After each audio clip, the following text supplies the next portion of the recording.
shall never be divided. Kenya National Union of Teachers (NAT) has called out the government for not fulfilling its mandate to send capitation fees in full and on time. Back up. The union said that the teachers are struggling to run the institutions due to the current financial crisis. The principals have rebelled.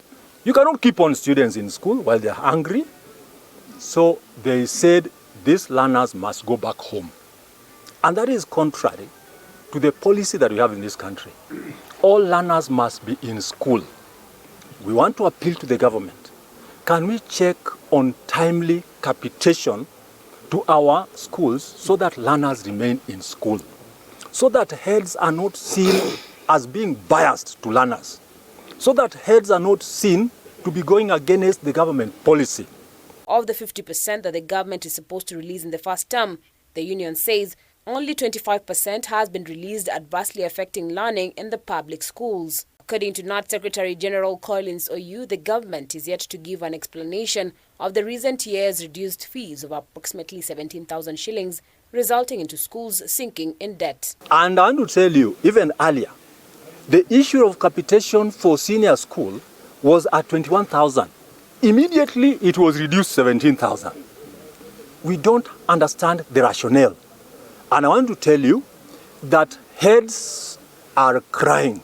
You added that as a result of the financial impasse, school principals had been forced to send students home as they sought extra levies to run the institutions. Flanked by the union members, OU reiterated calls to audit the over 36,000 teachers who were recently promoted by the TSC, terming the list as questionable.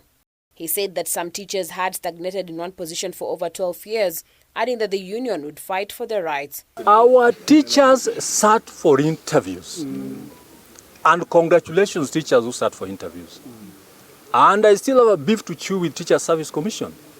You cannot tell us that teachers are not stagnated.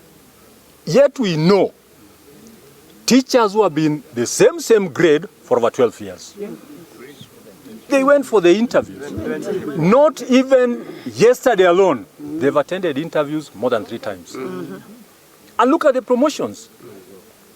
If you want to be transparent, and you give the TSC numbers of those who have been promoted, do you mean the TSC numbers don't bear names? We want the names of those teachers who are promoted. He at the same time said that the union had agreed to meet TSC to resolve the impasse around Teachers Service Commission bill, which has drawn a lot of heat. NAT opposed several recommendations like the proposal to allow county commissioners to head the county education boards, adding that they are ready to have it amended or withdrawn for consultations. For the union makes us strong. Harriet Chimea, K24.